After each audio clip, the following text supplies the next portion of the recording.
ভাই একটু দাঁড়ান, আপনি যদি ব্রাজিল ফুটবল ফ্যান হয়ে থাকেন তবে নিশ্চয়ই দানিলো সান্তোস নামটা নিয়ে বেশ নড়ে চড়ে বসেছেন। কি ঠিক বললাম তো? আসলেই পানামার বিপক্ষে ম্যাচের ৮১তম মিনিটের সেই দৃশ্যটাই ধরুন। প্রথাগত উইঙ্গার বা স্ট্রাইকাররা যখন প্রতিপক্ষের লো ব্লক ডিফেন্স ভাঙতে হিমশিম খাচ্ছিল, তখন ডিপ পজিশন থেকে ব্লাইন্ড সাইড রান ছিল দেখার মতো।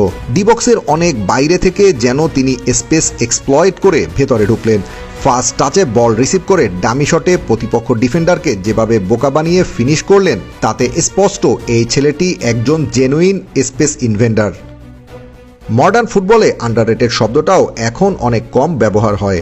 দানিলো ডোসু সান্তোস ডে অলিভেইরার ক্ষেত্রে এই শব্দটাও সেরকম কম পড়ে যায়। কোনোরকম প্রাক টুর্নামেন্ট হাইপ কিংবা মিডিয়া ট্রায়াল ছাড়া আচমকা সেলেসাউদের স্কোয়াডে ঢুকে পড়া এই ২৪ বছর বয়সী মিডফিল্ডার এখন কার্লো আনচেলত্তির হেক্সা মিশনের সবচেয়ে বড় ট্যাকটিক্যাল উইপন।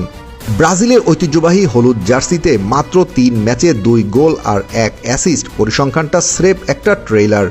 পুরো সিনেমাটা লুকিয়ে আছে তার নিখুঁত পজিশনিং, গেম রিডিং আর ট্রানজিশনাল ক্যাওয়াস তৈরি করার ক্ষিপ্রতার মধ্যে। ডন কার্লো ফুটবল ইতিহাসের একমাত্র কোচ যিনি ইউরোপের শীর্ষ ৫ লিগই জিতেছেন, যার ঝুলিতে রয়েছে রেকর্ড সংখ্যক চ্যাম্পিয়ন্স লিগ ট্রফি। রেকর্ড আর রেকর্ড। আর তার পাশে অ্যাসিস্ট্যান্ট কোচ কাম টেকনিক্যাল অ্যানালিস্ট হিসেবে ডেভিড আনচেলত্তি, মডার্ন ফুটবলের ডেটা, প্লেয়ার প্রোফাইল এবং ল্যাবরেটরির অ্যানালাইসিসের এক জীবন্ত এনসাইক্লোপিডিয়া।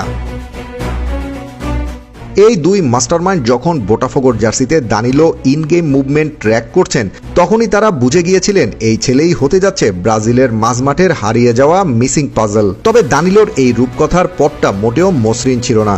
২৪-২৫ সিজনে ইংলিশ প্রিমিয়ার লিগের ক্লাব নটিংহাম ফরেস্টে যোগ দেওয়ার পরপরই মারাত্মক অ্যাঙ্কেল ইনজুরি তার ক্যারিয়ারকে খাদের কিনারায় এনে দাঁড় করিয়েছিল।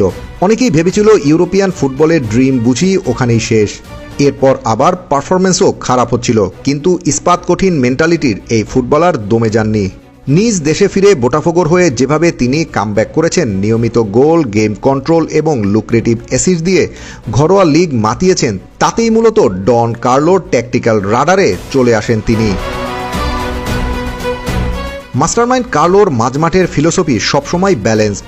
দানিলো ডিফেন্স এবং অ্যাটাকের মাঝে কানেক্টিং লিঙ্ক হবেন, যিনি ডিফেন্সে ক্যাসিমিরোকে ডাবল পিভট হিসেবে সাহায্য করবেন, আবার আক্রমণের সময় লেফট রান নিয়ে বক্সে ঢুকে ওভারলোড তৈরি করবেন। ব্রাজিল দলের ঠিক এই তৃতীয় প্রোফাইল বা থার্ড মিডফিল্ডার পজিশনেই একটা বিশাল ভেলকি ছিল।